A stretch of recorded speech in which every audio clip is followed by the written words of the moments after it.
علماء اہل سنت نعرہ تکبیر، نعرہ رسالت، اپنے اللہ کا فرمان پڑھا کرتے ہیں، اپنے اللہ کا فرمان پڑھا کرتے ہیں، لوگ کے نیزہ پہ بسط شان پڑھا کرتے ہیں، اور موت آتی ہی نہیں آل پیغمبر کو کبھی، قتل کے بعد بھی قرآن پڑھا کرتے ہیں۔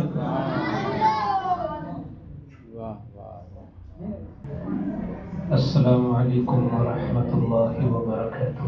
وعلیکم السلام ورحمۃ اللہ تعالی وبرکاتہ۔ الحمد للہ کفا وسلام علی عباده الذین اصطفى، اما بعد فاعوذ باللہ من الشیطان الرجیم، بسم اللہ الرحمن الرحیم۔ قل هل يستوي الذين يعلمون والذين لا يعلمون؟ وقال صلى الله عليه وسلم اطلب العلم من المهد إلى اللحد، وقال اطلب العلم ولو كان بالسين۔ صدق رسوله النبي الأمين الكريم، ونحن على ذلك لمن الشاهدين والذاكرين، والحمد لله رب العالمين۔ میں اس حدیث کا اعادہ نہ کروں، حضرت مولانا مفتی ریحان صاحب نے درود آپ کے حوالے سے جو پیش کیا کہ جو بندہ اچھی نیت کے ساتھ درود پڑھتا ہے تو اس کا اور اس کے باپ کا نام فرشتے دربار رسول میں پیش کرتا ہے۔ سبحان اللہ، اتنی بڑی سعادت ہے۔ تو اسی نیت کے ساتھ یہ بچیاں بھی، ان کا نام اور ان کے ابا کا نام آئے گا حضور کے دربار۔ اگر منتری جی کے یہاں کہیں تذکرہ آ جائے تو آدمی پھولے نہیں سماتا ہے کہ ارے میرا بھی وہاں نام آیا تھا۔ آدمی 3-4 دن اس کی بھوک ختم ہو جائے گی۔ اور کتنی بڑی سعادت در سعادت ہے کہ دربار رسول میں فرشتے ذکر کریں۔ سبحان اللہ، سبحان اللہ۔ تو آئیے سب لوگ مل کر پڑھتے ہیں، اللہم صلی علی سیدنا و مولانا محمد المعدن الجود والکرم وآلہ وبارک وسلم۔ اس مدرسے کے سب سے بڑے ذمہ دار قاری رئیس الہدیٰ صاحب کسی فرض یا واجب کام سے گئے ہوئے ہیں۔ اگر وہ ادا ہو گیا ہو تو میں گزارش کروں گا کہ اپنے متعلقین اور متعلقات کو لے کر کے آ جائیں۔ ظاہر سی بات ہے کہ اتنی ذمہ دار شخصیت ہے، یا تو کام فرض رہا ہوگا یا کم سے کم واجب جو بھی گئے ہیں۔ آواز پہنچ گئی ہے، آواز پہنچ گئی ہوگی۔ ایک زمانہ تھا کہ ہم بھی انہیں بچوں کی طرح تھے، بے شک۔ مگر کہتے ہیں کہ آج جو انسان کی سب سے بڑی پرابلم ہے وہ جانتے ہیں کیا پریشانی؟ روزی کمانا اتنی پریشانی نہیں ہے، ہر آدمی جوڑ توڑ کر کے اتنا کما لیتا ہے جتنا وہ کھاتا نہیں ہے۔ اس میں بھی جتنے لوگ بیٹھے ہیں اتنا کماتے ہیں جتنا وہ کھا نہیں پاتے ہیں۔ کوئی نہ کوئی ضرور کھاتا ہے ان کا کمایا ہوا۔ تو 2 ٹائم کی روٹی کما لینا اور کسی مکان میں رہ لینا یہ ہماری پریشانی نہیں ہے۔ اس وقت نیچے سے لے کر اوپر تک جو سب سے بڑی پریشانی ہے وہ اولاد کی تربیت ہے۔ اس بات کی آپ تصدیق کریں گے کہ اولاد کی تربیت بہت اہم مسئلہ بنا ہوا ہے، اور جو جتنا بڑا ہے وہ اتنے زیادہ پریشان ہے اس مسئلے میں۔ جو مدرسوں میں پرائیویٹ پڑھاتے ہیں وہ اپنی اولاد کو زیادہ اچھا پال لیتے ہیں، جو سرکاری ہیں وہ ان سے زیادہ خطرے میں ہیں۔ اسی طرح آپ لوگوں کے ڈپارٹمنٹ جو جتنی بڑی تجارت والا ہے، جو جتنا بڑا دھندے والا ہے، اس کے بچے اتنے زیادہ خراب ہو رہے ہیں۔ تو اولاد کی صحیح تربیت یہ دور حاضر کا مسئلہ ہے۔ اور کس قدر مدرسے مبارکبادیوں کے قابل ہیں،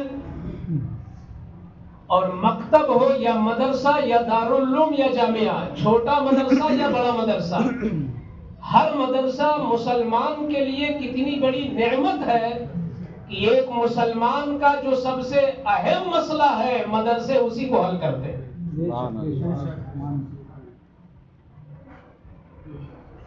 آپ بتاؤ ذرا کتنی طالبات یہاں پہ ہیں اور کتنے طلبہ، یہ قاری رئیس الہدیٰ صاحب، حافظ شہباز صاحب، علامہ مفتی ریحان صاحب، یہ حضرات کتنے بچوں کو اور کتنی بچیوں کو تہذیب سکھا رہے ہیں؟ کچھ تو تعداد ہوگی، اندازہ 70۔ ایک آدمی 1.5 لاکھ روپیہ مہینہ کماتا ہے مگر 2 بچوں کو صحیح نہیں پال پاتا، اور 3 سے 4 افراد مل کر 70 لوگوں کا بوجھ اور ان کا قرض ادا کر رہے ہیں۔ سبحان اللہ۔ کیا یہ وقت کا بہت بڑا افسوسناک پہلو نہیں ہے کہ جن 70 کندھوں کا بوجھ یہ 3 لوگ اٹھائے ہوئے ہیں، اس میں سے 14 لوگ بھی یہاں نہیں دکھ رہے اور 7 لوگ بھی نہیں دکھ رہے؟ ہونا تو یہ چاہیے تھا کہ جو ہمارے بچے کو یہ بتا دے کہ بیٹا باپ کی دعا قبول ہوتی ہے، جو ہماری بچی کو یہ بتا دے کہ باپ کی دعا ٹالی نہیں جاتی، جو ہماری اولاد کے ذہن میں یہ بات بسا دے کہ ماں کے قدم کے نیچے جنت ہے اور جنت کا دروازہ باپ ہے، اس سے بڑا محسن ہمارا کون ہو سکتا ہے؟ جو آپ کی دعوتیں کر لے، آپ کی فیملی کی دعوت کی ود فیملی دعوت ہے، آپ تو پھولے نہیں سماتے کہ شادی میں ود فیملی ہے، میں اس کو بہت بڑا احسان نہیں سمجھتا، کیونکہ ہمارا بچہ جائے گا کھانا کے بجائے کولڈ ڈرنک پیے گا، یہ کرے گا وہ کرے گا، لیکن جس نے ود فیملی دعوت لے لی آپ برسوں تک اسے یاد کرتے ہیں، اور جس نے آپ کے بچے کے دل میں یہ بٹھا دیا کہ باپ جنتی دروازہ ہے، آپ نے اس کے لیے کیا کیا؟ ہم نے اس کے لیے کیا کیا؟ اس محلے کی جو مائیں ہیں میں انہیں بھی اپنی آواز پہنچاتا ہوں کہ تمہارے مسئلوں کا حل تمہارے میکے میں نہیں ہو رہا ہے، تمہارے مسائل اور پریشانیوں کا حل تمہارے سسرال میں، تمہارا شوہر بھی تمہارے مسئلے کا مکمل حل نہیں ہے۔ ایک ماں کے لیے سب سے بڑی خوشی ہوتی ہے کہ اس کی اولاد تہذیب اور ادبدار ہو، یہ سب سے بڑی خوشی ہوتی ہے۔ اس خوشی کو مدرسہ فراہم کرتا ہے، اس خوشی کو مدرسے دیتے ہیں، اور مدرسوں میں پڑھانے والے مولوی اور حفاظ و علماء یہ خوشی فراہم کرتے ہیں۔ کیا ہم ان کے کندھے سے کندھا ملاتے ہیں؟ کیسے ہیں ہم مسلمان اور ہمارا نام مسلمان رکھا کس نے؟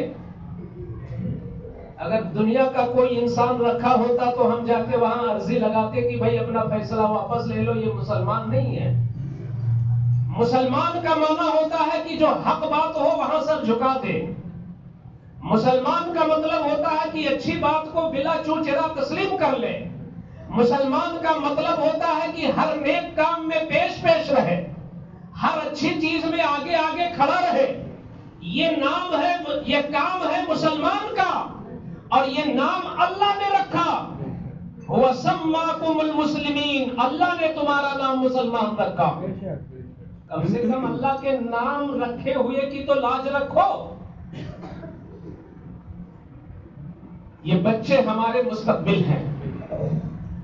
آج ہم کو یہ نہیں خوشی ہوتی کہ بہت انجینئر طبقہ ہو، ڈاکٹر طبقہ ہو، IAS طبقہ ہو، PCS طبقہ ہو، کلکٹر بیٹھے ہو اور دور تک کرسیاں سجی ہو، میرا خطاب ہو رہا ہو، مجھے اتنی فرحت وہاں نہیں ہوتی۔ مجھے خوشی یہ ہوتی ہے کہ 7 سال کا بچہ بیٹھا ہو، 5 سال کی بچی بیٹھی ہو، 8 سال کا لڑکا بیٹھا ہو، اور میرے کسی ایک جملے سے ایک بچہ اچھا بچہ بن جائے اور ایک بچی اچھی بچی بن جائے تو میری مقبولیت کی اور میری بخشش کی ضمانت ہے.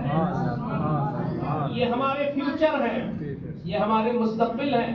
معاشرہ 20 سال کے بعد بدل جاتا ہے. یہ بھیکم پور کا جو معاشرہ ہے نا, اگر سب لوگ محنت کریں تو آنے والے 15 یا 20 سال میں یہ بھیکم پور ایسا بھیکم پور ہوگا جو لکھنؤ کے سارے محلوں کے لیے رشک بنے گا. کیسے کہ ہمارے یہاں جو محسن صاحب ہیں ماشاءاللہ, یہ بہت محبت کرتے ہیں, اور مجھے لگتا ہے اگر 15 لوگ یا 10 لوگ بھیکم پور میں اس نیت والے ہو جائیں تو یہ لوگ ہمیشہ یہاں اقامت کی نیت کر لیں گے. قاری رئیس صاحب بہت اچھی نیت کے حامل ہیں. یہ اٹھ جائیں گے 10-12 سال یا کچھ سالوں کے بعد, ہمارے بوڑھے لوگ چلے جائیں گے. یہی بچے ہیں جو آج کے 15 اور 18 سال کے بعد یہ کڑیل جوان ہوں گے, ان کی شادیاں ہوگی, یہ بچے والے بنیں گے, اور 20-25 سال کے جب ہوں گے, اگر ان کے چہروں پر حضور کی سنت ہوگی, ان کے جسم پر رسول اللہ کا لباس ہوگا, ان کی آنکھوں میں فاطمہ کی حیا ہوگی, اور ان کی زندگی میں حضور کی سنتوں کا نور ہوگا, تو جس بستی میں غلامان مصطفیٰ کی ایک لمبی تعداد ہوگی, وہ بستی جنت کا حصہ ہوگی, کیونکہ وہاں مصطفیٰ کے غلام رہ رہے ہیں. یہ کام کون کر رہا ہے؟ یہ مدرسے یہ کام کر رہے ہیں. ہم تو کبھی کبھی سوچتے ہیں کہ کاش ایسا مدرسہ جس طرح جامعۃ الزہرا للبنات ہے, ایسا مدرسہ میرے محلے میں ہوتا, اور اس کے 2-4 گز قریب ہی میرا گھر ہوتا. اور حضور فرماتے ہیں جس کو اچھا پڑوس مل جائے اس سے بہتر کوئی گھر نہیں ہے, اور جس کو اچھی بیوی مل جائے اس سے زیادہ خوش نصیب کوئی نہیں ہے. تو بھیکم پور والوں کو بیوی ملی کہ نہیں میں نہیں کہہ سکتا, لیکن اچھا پڑوس تو مل گیا ہے. جس کے محلے میں ایسا مدرسہ ہو کہ چھوٹے چھوٹے بچے یہ جانتے ہو کہ سویا کیسے جاتا ہے. یہاں 45 سال کا آیا, یہاں تک بریانی کھا کے آیا, کیسے سونا اسے کچھ پتہ ہی نہیں. ہاں نائٹ لباس پہن کے جیسے تیسے سو گیا, مگر یہ علماء ماشاءاللہ ان بچوں کو سکھاتے ہیں کہ بچوں نیند آتی ہے یہ بھی خدا کی رحمت ہے, اور سونے کے بعد جاگ جاتے ہو یہ بھی اللہ کی نعمت ہے. تو سونا بھی اللہ کے نام پر ہو, جاگنا بھی اللہ کے نام پر ہو. تمہارے بچوں کو سونے کا سنت طریقہ یہ سکھاتے ہیں. آپ باتھ روم میں یوں ہی چلے جاتے ہو, استنجا خانے میں یوں ہی چلے جاتے ہو, آپ کو پتا نہیں کہ وہ گندی جگہ ہے, اور گندی جگہ گندوں کا مقام ہوتا ہے. وہاں خبیث رہتے ہیں, وہاں شریر رہتے ہیں, وہاں تمہارے دشمن رہتے ہیں, وہاں ظالم رہتے ہیں. میرے آقا صلی اللہ علیہ وسلم نے جب بھی استنجا خانے میں آپ نے دخول فرمایا, آپ تشریف لے گئے, تو آپ نے اپنا بایاں قدم اندر رکھا اور یہی دعا پڑھی کہ اے میرے مولا, میں تیری پناہ چاہتا ہوں خبیثوں سے, مرد کی شکل میں ہو یا عورت کی شکل میں خبیثوں سے تیری پناہ چاہتا ہوں. میں کہتا ہوں رسول اللہ نے یہ دعا کیوں پڑھی؟ کیا خبیثوں کی مجال ہے کہ حضور کو ایذا پہنچا دے؟ کیا خبیثہ عورتوں کی مجال ہے کہ مصطفیٰ پہ حملہ کر دے؟ نہیں نہیں, نبی نے اس لیے پڑھا تاکہ امت کو تعلیم مل جائے, تاکہ میری امت کو سنت مل جائے. یہاں جتنے بچے اور بچیاں ہیں, ان بچیوں کو یاد ہے کہ استنجا خانے میں جائیں تو کیا پڑھے, نکلے تو کیا پڑھے.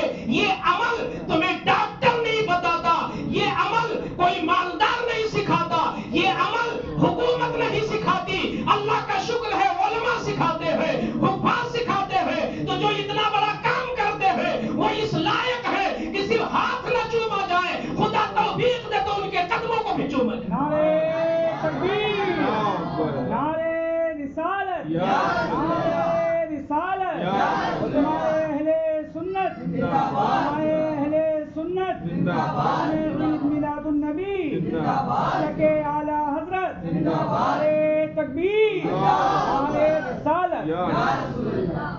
میں مصروف ہوں ورنہ عارف علی صاحب بیٹھے، میں واقعی میں دل کی بات بول رہا ہوں. میں کبھی کبھی سوچتا ہوں کہ 3 ہی دن صحیح اپنی بچی کو لا کے یہاں پڑھوا لے جاؤں. کیوں؟ اس لیے کہ ہر باپ وہ کام نہیں کر پاتا، دوسرا ہی کرتا ہے. ڈاکٹر بھی تو دوسرے ڈاکٹر کے پاس جاتا ہے، ایک نئی بھی شاید کسی اور نئی کے پاس جاتا ہوگا.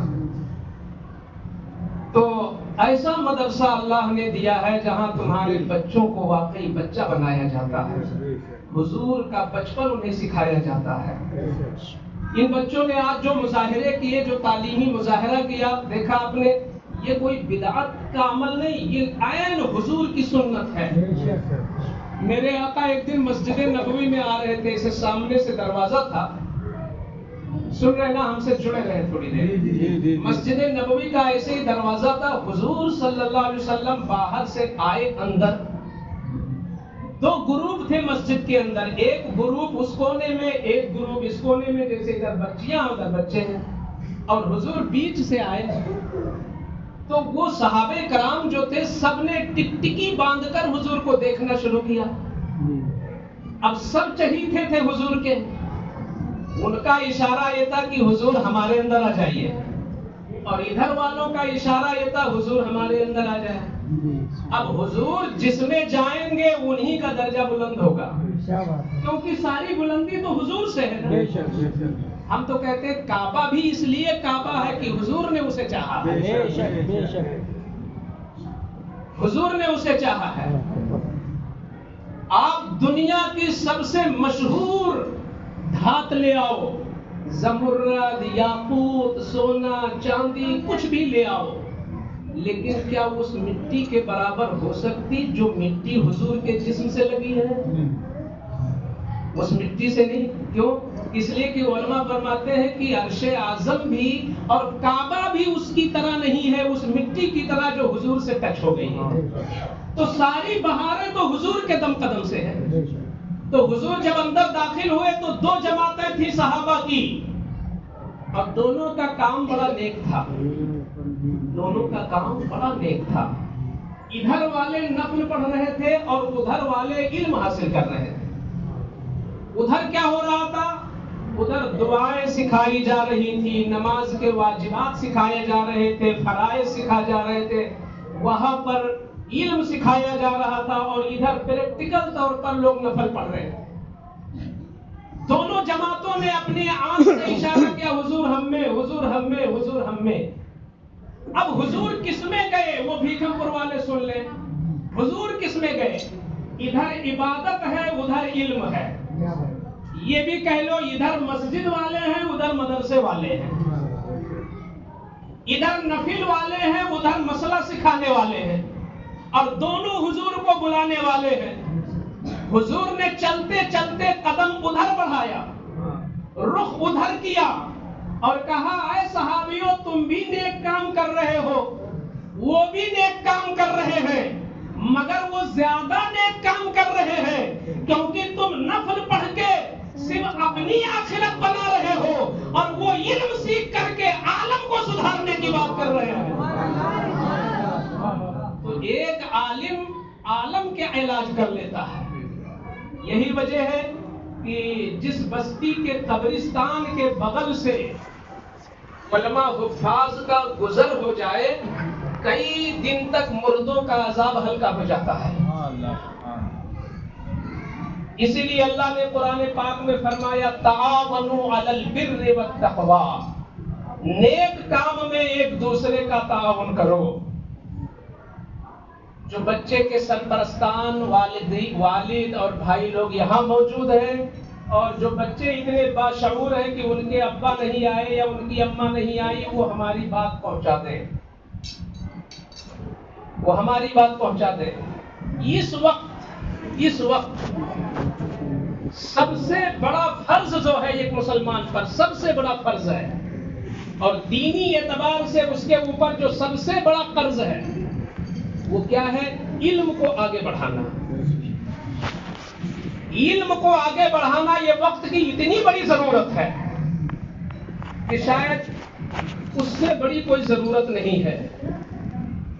یہ جو بچے ہیں یہ ظاہر سی بات ہے اسکول بھی جاتے ہوں گے، ان میں سے کچھ بچے ہیں اسکول جاتے ہوں گے، بڑے ہوں گے تو کالج جائیں گے، لیکن آج بڑے بڑے علماء دین یہ بیان کرتے ہیں کہ بھائی بچوں کو پہلے فرض علوم سکھاؤ، پہلے ان کو عقیدہ بتاؤ۔ لیکن ایک آدمی بول دیا، سننے والے نے سن لیا، اگر بیان میں کشش تھی تو سننے والے نے نعرہ لگا دیا۔ میں کہتا ہوں عمل کون کرے گا اس پر؟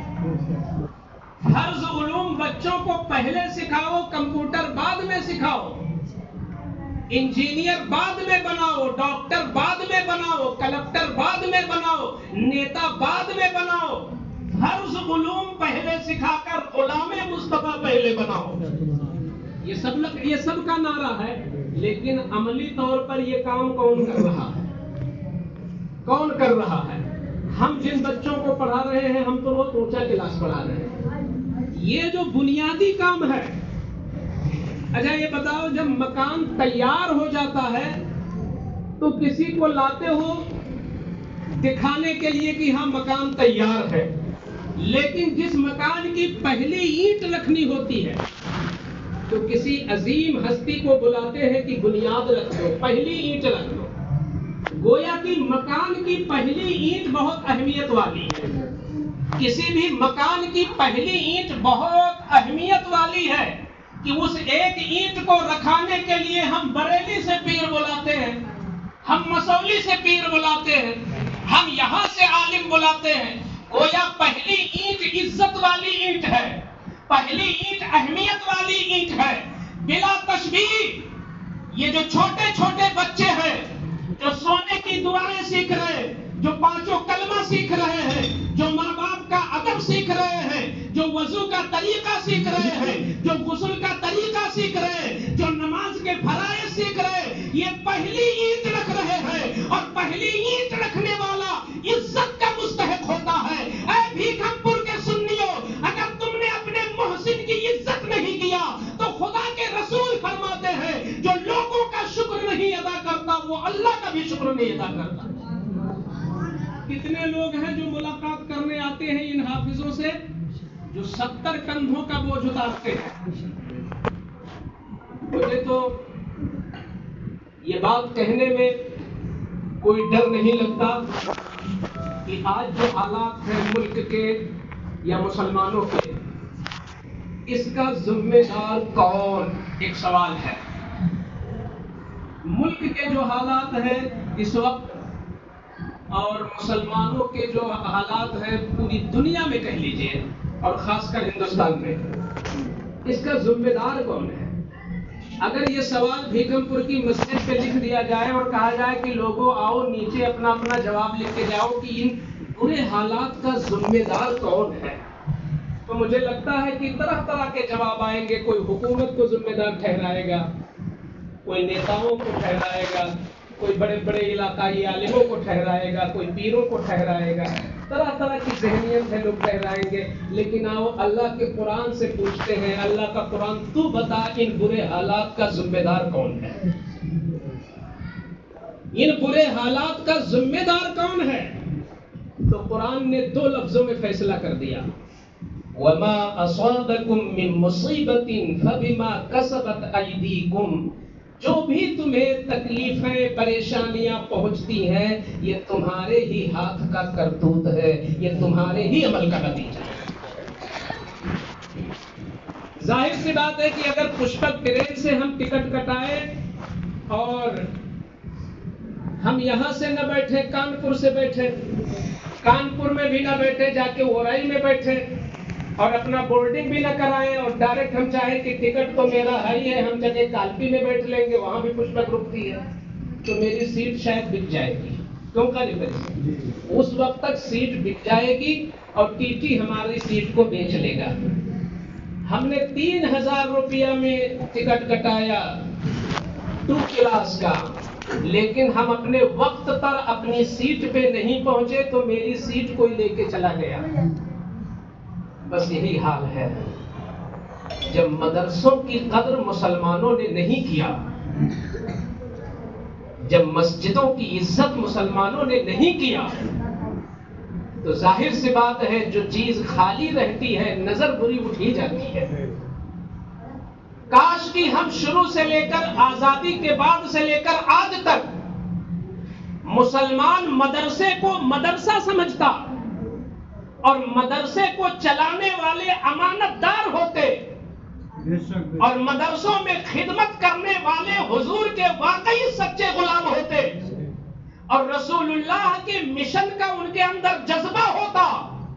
تو مجھے لگتا ہے کہ پچھلی تاریخیں بتاتی ہیں کہ حاکموں نے بھی مدد کیا ہے مسلمانوں کی, بادشاہوں نے بھی مدد کیا ہے مسلمانوں کی, غیروں نے بھی چندہ دیا ہے مسلمانوں کو, مگر آج غیر مسلموں سے کہیں زیادہ کتنے ایسے طبقے ہیں مسلمانوں کے جو خود وہ مسلمان مدرسے کی بغاوت کرتا پھرتا ہے, جو مدرسوں کی توہین کرتا پھرتا ہے, جو مدرسوں کی ناقدری کرتا پھرتا ہے, جو مدرسوں کو عزت کی نگاہ سے نہیں دیکھتا.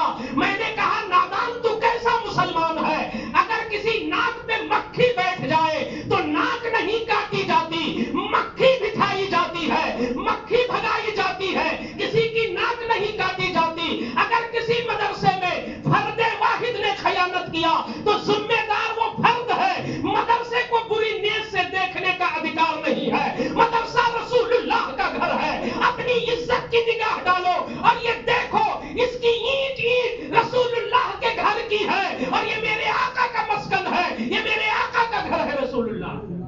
اس نیت سے مسلمان مدرسے کو نہیں دیکھا. یہ تو غریبوں کا اور متوسط درجے کے لوگوں کا ہے, ورنہ اپر کلاس کے لوگ لفظ مدرسہ سننا نہیں چاہتے.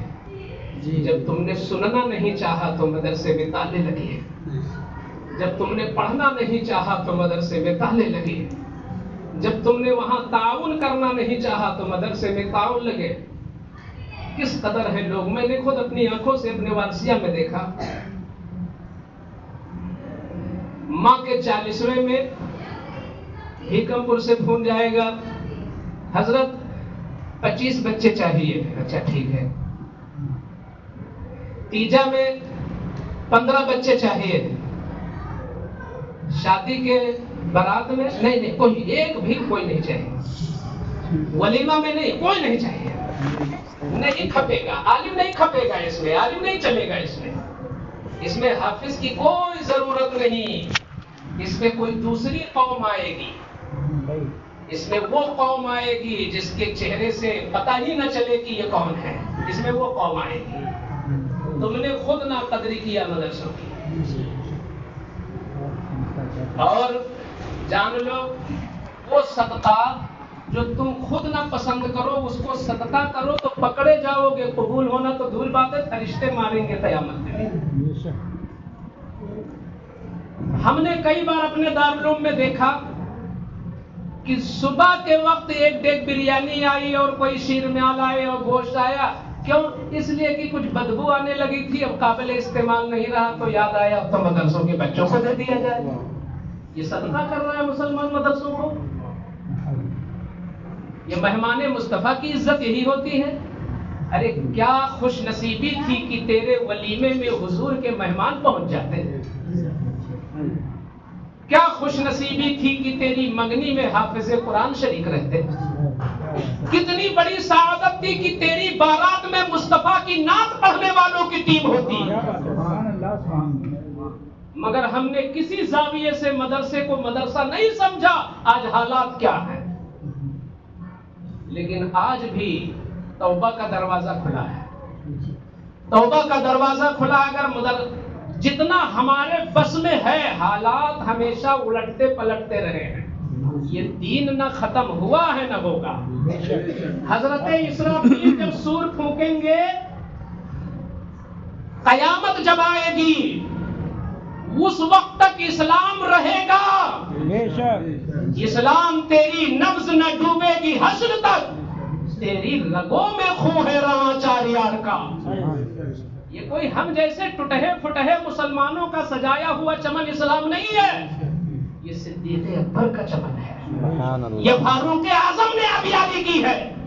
عثمان غنی اور مولا علی جیسے مخلصوں کا خون لگا ہے اسلام کی بنیاد میں. ایرو غیرو نتھو خیرو اسلام کو کبھی نہیں مٹا سکتے، لیکن حالات تو بدلیں گے، زوال آتا رہتا ہے۔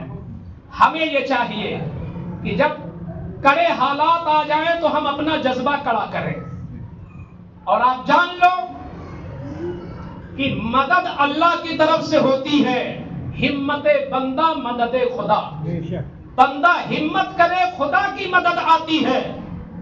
آپ نیک نیتی کے ساتھ سامنے آ کے تو ذرا دیکھو، آپ مسجدوں کو بھر کے تو دیکھو، آپ مدرسوں میں اپنا صحیح تعاون دے کے تو دیکھو، آپ مدرسوں کو عزت دے کے تو دیکھو، آپ حفاظ و قرہ کو صحیح نواز کے تو دیکھو، آپ علماء کو صحیح مقام دے کے تو دیکھو۔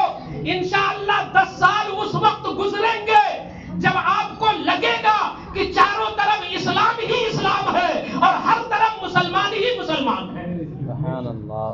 تو بہرحال کہنے کا مقصد یہ ہے کہ یہ بچے ہیں، یہ ہمارا فیوچر ہے، یہ بچیاں ہیں، ہماری فیوچر ہیں۔